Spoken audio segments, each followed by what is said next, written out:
Hello बच्चों, कैसे हो आप लोग। तो बच्चों सॉरी, मैं नेक्स्ट लेक्चर डालने में मुझे टाइम लग गया क्योंकि मेरे ना उसमें सेटअप में कुछ प्रॉब्लम आ गई थी। एनीवेज, आज हम नया टॉपिक शुरू कर रहे हैं विच इज, नया टॉपिक क्या मतलब उसी का चैप्टर का next topic which is known as gametogenesis.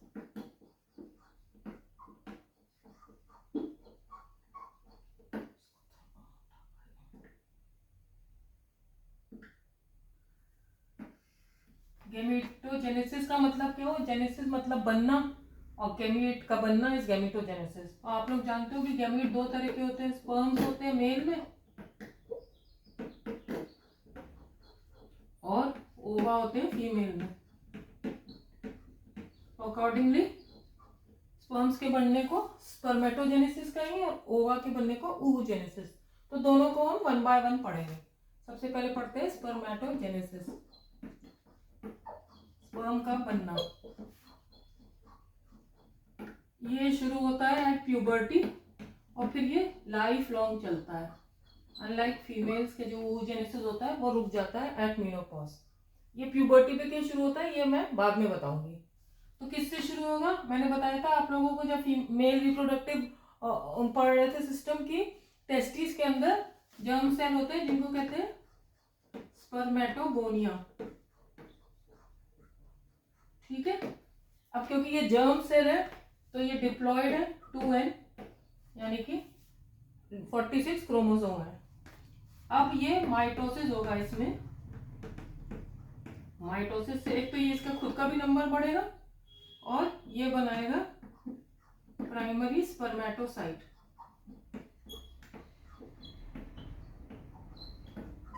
अब क्योंकि अभी माइटोसिस हुआ है तो क्रोमोसोम नंबर तो उतना ही रहेगा। ये तो इक्वेशनल डिवीजन होता है ना, इसमें क्रोमोसोम नंबर तो बदलता नहीं है। अब इसके बाद मियोसिस 1 होगा और आप लोग जानते हो कि meiosis 1 is the reduction division. तो यहाँ पे क्रोमोसोम नंबर हाफ हो जाएगा और 2 बन जाएंगे सेकेंडरी स्पर्मेटोसाइट।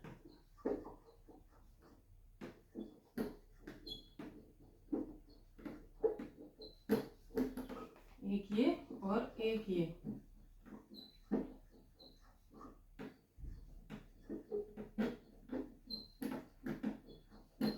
क्योंकि क्रोमोसोम नंबर हाफ हो गया तो ये होगा हैप्लॉइड एन। समझ में आ रहा है। अब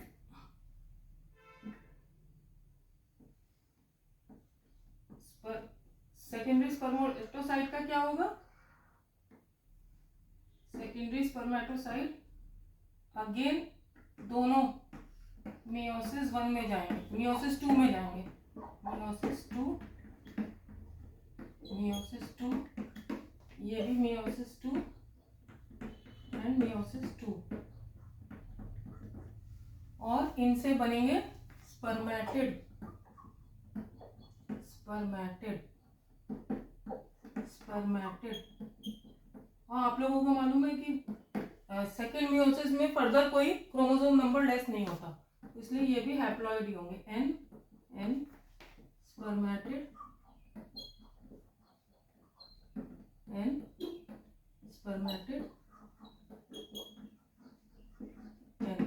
ठीक है, अब उसके बाद क्या होगा, ये स्पर्मेटिड लास्ट स्टेज है, दे विल अंडरगो डिफरेंशिएशन। ये मैं डिफरेंशिएशन वर्ड पे स्ट्रेस कर रही हूँ, अभी बता रही हूँ क्यों। And then they will form the mature spermatozoa, या जिसको स्पर्म भी कहते हैं। ठीक है, स्पर्मेटोजोआ।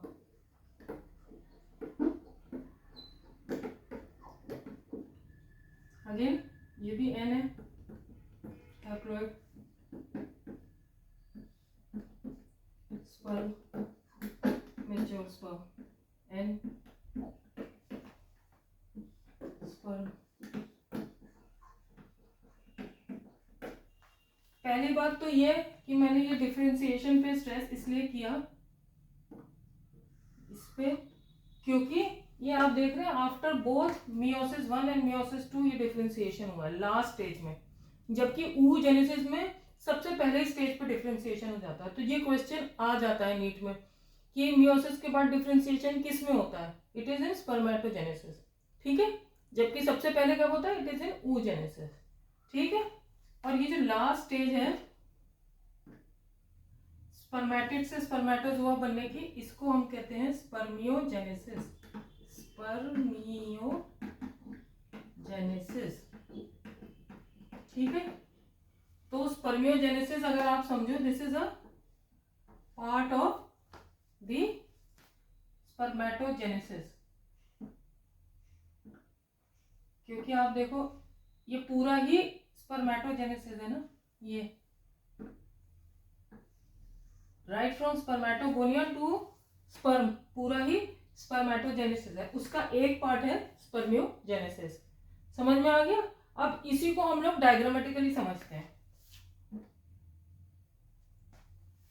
तो डायग्राम अगर देखें तो अगर ये टेस्टिस का क्रॉस सेक्शन है तो यहाँ पे पड़े हैं spermatogonia,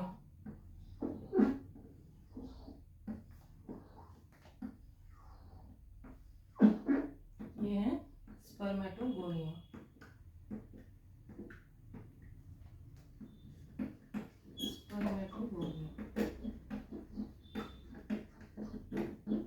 of course they are diploid two n. अब इसमें हुआ माइटोसिस, तो माइटोसिस से क्या बनी, प्राइमरी स्पर्मेटोसाइट,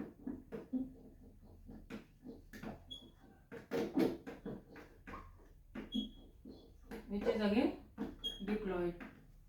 तो ये हम बना देते हैं प्राइमरी स्पर्मेटोसाइट।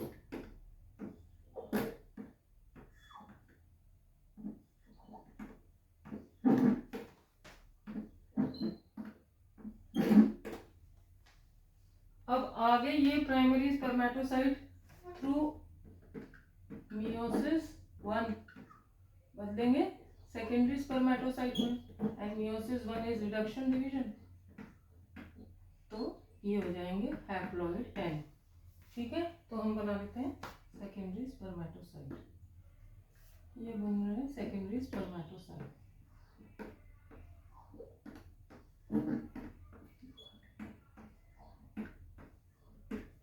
ठीक है, ये है सेकेंडरी स्पर्मेटोसाइट। अब ये फिर मियोसिस 2 में जाएंगे और बनाएंगे स्पर्मेटिड, अगेन हैप्लॉइड, क्योंकि मियोसिस 2 में तो फर्दर रिडक्शन नहीं होता। तो अब हम बना लेते हैं स्पर्मेटिड।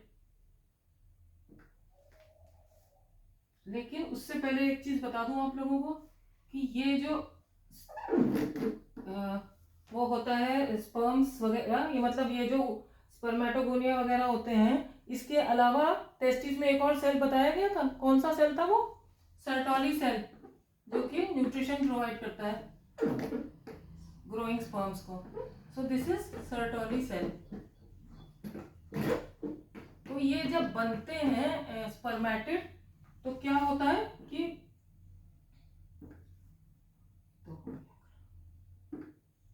इनके जो हेड है स्पर्मेटिड के, ये सर्टोली सेल के अंदर घुस जाते हैं ऐसे, ये स्पर्मेटिड है और ये सर्टोली सेल के अंदर एम्बेड हो गए इनके हेड। अब जो है नेक्स्ट स्टेज जब आएगी स्पर्मेटिड का differentiation into spermatozoa, which is also known as spermiogenesis. तो इसको बदलने के लिए क्या चाहिए, पहले तो इसको इससे अलग होना है, तो ये इससे अलग होगा और उसके बाद ये मैच्योर स्पर्म्स बना लेगा।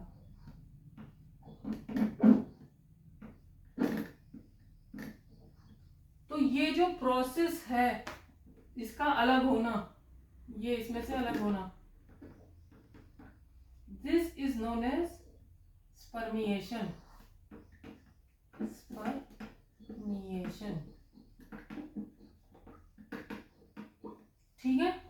तो अब 3 टर्म हो गए। एक तो ये शुरू से स्पर्मेटोगोनिया से स्पर्मेटोजोआ बनना, दैट इज पूरा ही स्पर्मेटोजेनेसिस, ठीक है। फिर लास्ट का ये स्पर्मेटिड से स्पर्मेटोजोआ बनना, उसका नाम क्या था, स्पर्मियोजेनेसिस। और ये जो सर्टोली सेल है इसमें से स्पर्मेटिड का अलग होना, that is known as spermiation. तो ये 3 टर्म हो गए, आप लोग इसमें कंफ्यूज मत करना। स्पर्मेटोजेनेसिस तो ये पूरे को ही कहेंगे ना, ये पूरा ही स्पर्मेटोजेनेसिस हो गया। इसका last part is spermiogenesis and एक है स्पर्मिएशन, जिसमें कि जो ये स्पर्मेटिड है ये सर्टोली सेल से अलग होते हैं और तब ये मैच्योर स्पर्म बनाते हैं। तो होप आप लोगों को समझ में आ गया होगा। एक चीज मैं बताना भूल गई, वो मैं कभी कभी क्वेश्चन आ जाता है इसलिए बता रही हूँ कि आपने देखा यहाँ पे कि ये प्राइमरी स्पर्मेटोसाइट है, इसमें मियोसिस 1 हुआ तो 2 सेकेंडरी स्पर्मेटोसाइट बने, और फिर हर सेकेंडरी स्पर्मेटोसाइट से 2 स्पर्मेटिड बने, क्योंकि मियोसिस 2 हुआ तो मियोसिस में तो 2 बनते हैं। तो अगर हम ये कोई क्वेश्चन कभी कभी आ जाता है कि अगर 100 प्राइमरी स्पर्मेटोसाइट है तो उनसे कितने स्पर्मेटिड या स्पर्मेटोजोआ बनेंगे, तो पहले तो मियोसिस 1 से 2 सेकेंडरी स्पर्मेटोसाइट बने, अब हर एक स्पर्मेटोसाइट से 2 स्पर्मेटिड बनेंगे, तो 1 2 3 4, तो एक प्राइमरी स्पर्मेटोसाइट से 4 स्पर्मेटिड या स्पर्मेटोजोआ बने, तो 100 से बनेंगे 400। समझ में आ गई ये बात। और अगर सेकेंडरी स्पर्मेटोसाइट पूछते हैं तो एक सेकेंडरी स्पर्मेटोसाइट से 2 ही बन रहे हैं, तो अगर ये सेकेंडरी स्पर्मेटोसाइट में पूछेंगे तो ये 200 ही हुआ। तो ये कभी कभी क्वेश्चन आ जाता है, आप लोग इसमें कंफ्यूज मत होइएगा। समझ में आ गई इतनी बात। अब हम आगे चलते हैं।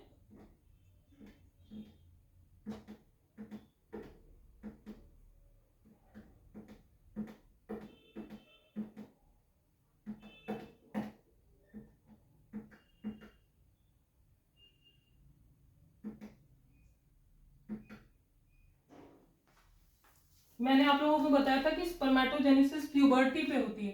क्यों होती है प्यूबर्टी पे? क्योंकि प्यूबर्टी पे जो हाइपोथैलेमस होता है वो एक हार्मोन सिक्रीट करता है, गोनाडोट्रोपिन रिलीजिंग हार्मोन। ये मैंने एंडोक्राइन में आप लोगों को पढ़ाया था, गोनाडोट्रोपिन रिलीजिंग हार्मोन, जिसको कि GnRH भी कहते हैं, GnRH। ये जाके एक्ट करता है एंटीरियर पिट्यूटरी पे,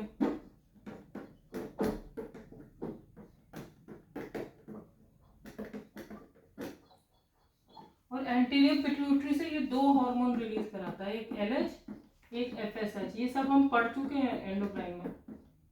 अब ये LH क्या करता है, LH जाके एक्ट करता है लीडिक सेल्स पे। याद है आप लोगों को टेस्टिस के स्ट्रक्चर में इंटरस्टिशियल में लीडिक सेल्स थे, और FSH एक्ट करता है सर्टोली सेल पे। लीडिक सेल्स का क्या काम होता है, to secrete male hormone, androgen या मेल हार्मोन, जिसका मेन वो है टेस्टोस्टेरोन।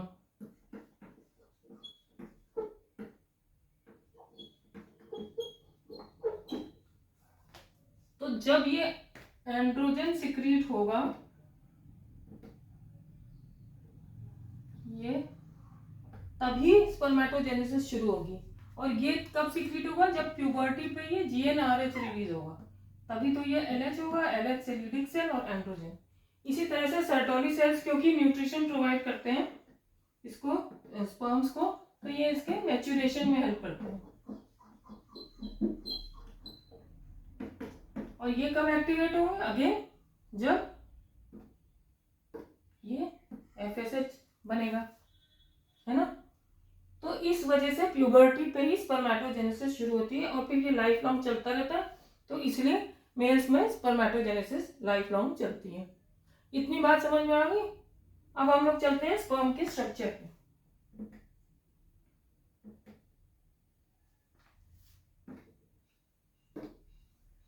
Structure of sperm.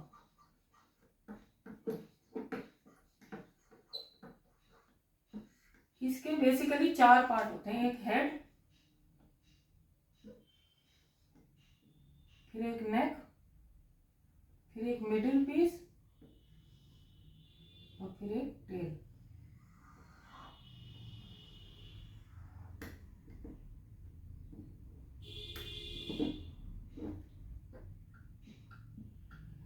ठीक है,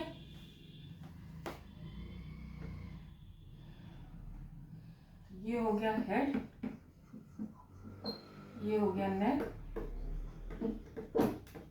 ये हो गया मिडिल पीस,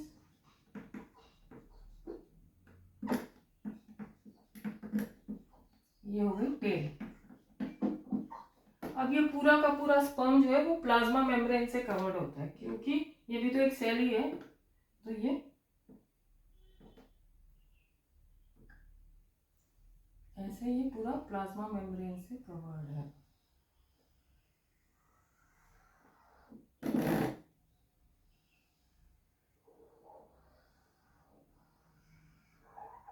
ठीक है, ये प्लाज्मा मेम्ब्रेन है।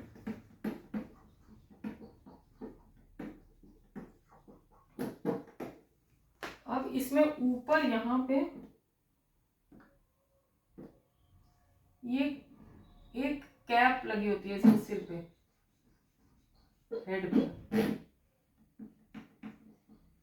And this is known as acrosome. और इस एक्रोसोम का क्या रोल होता है? इसके अंदर ऐसे एंजाइम्स होते हैं जो कि इसको ओवम के अंदर घुसने में मदद करते हैं, यानी कि ओवम की जो आउटर कवरिंग है उसको डिसॉल्व करने में मदद करते हैं, जिससे ये स्पर्म जो है जाके उसमें घुस जाए। ये ओवम है, ये स्पर्म है, तो ये इसको अंदर घुसने में यहाँ पे एक्रोसोम है, तो ये ऐसे एंजाइम से क्रिएट करता है कि इसकी आउटर लेयर डिसॉल्व हो जाए और ये अंदर घुस जाए। ठीक है, इतनी बात क्लियर हो गई। और क्या होता है हेड में? हेड में होता है न्यूक्लियर मटेरियल होगा, तो और वो ऑब्वियसली हैप्लॉइड होगा, तो हैप्लॉइड न्यूक्लियस। अब ये मिडिल पीस में क्या होता है? मिडिल पीस में होता है बहुत सारे माइटोकॉन्ड्रिया, ये इस तरह से अरेंज होते हैं।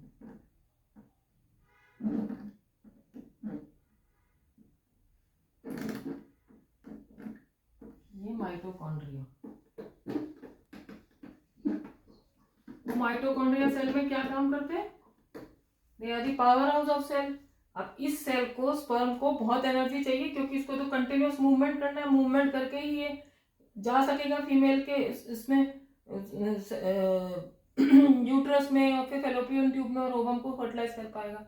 तो ये जो एक्स्ट्रा एनर्जी चाहिए इसके लिए, इसमें बहुत सारे माइटोकॉन्ड्रिया होते हैं मूवमेंट को हेल्प करने के लिए। तो स्ट्रक्चर ऑफ स्पर्म में मेनली क्या हुआ? हेड, नेक, मिडिल पीस, टेल, और एक्रोसोम जो है वो हेड का ही पार्ट है, जो याद रखने वाली बात है, और माइटोकॉन्ड्रिया बहुत सारे होते हैं इसमें। सो this is about structure of sperm. अब थोड़ी सी 2-3 बातें और रह गई हैं इसमें, वो समझ लेते हैं, तो हमारा फिर ये स्पर्मेटोजेनेसिस खत्म हो जाएगा।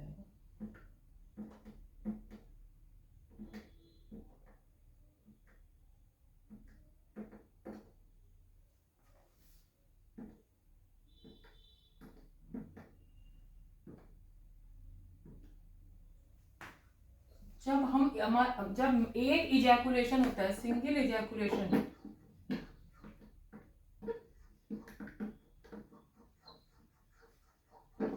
उसमें 300 to 400 मिलियन स्पर्म्स निकलते हैं, लेकिन अनलेस उसमें से 60% नॉर्मल मॉर्फोलॉजी के हो, मॉर्फोलॉजी मतलब उनका स्ट्रक्चर नॉर्मल हो,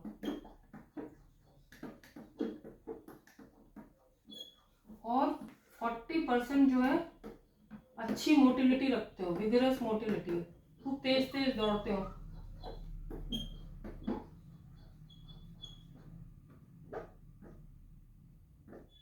तभी ये जो है फर्टिलाइज कर पाएगा ओवम को, ये सीमेन। ठीक है, समझ में आई ये बात।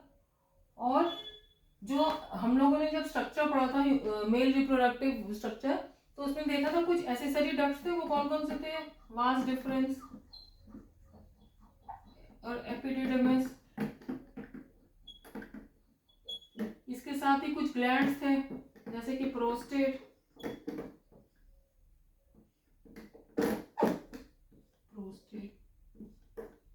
और सेमाइनल वेसाइकल।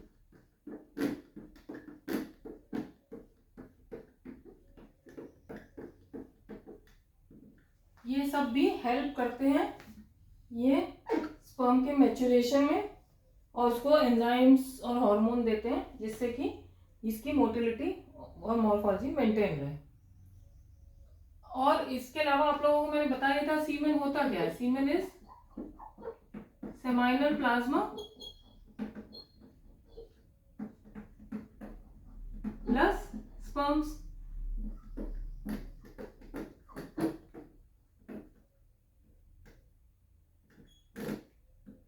और ये मैंने आप लोगों को बताया था सेमाइनल प्लाज्मा में क्या क्या कंपोनेंट मेन होते हैं? फ्रक्टोज, कैल्शियम और some enzymes. So this is about spermatogenesis. Hope आप लोगों को समझ में आया होगा और ये नए फॉर्मेट में कोई प्रॉब्लम नहीं हुई होगी। अगर कुछ प्रॉब्लम हो तो प्लीज़ मुझे बताइएगा। अब हम अगले उसमें लेक्चर में oogenesis डिस्कस करेंगे, ठीक है। और आप लोग मेरे चैनल को लाइक शेयर सब्सक्राइब करिएगा। थैंक यू बच्चों।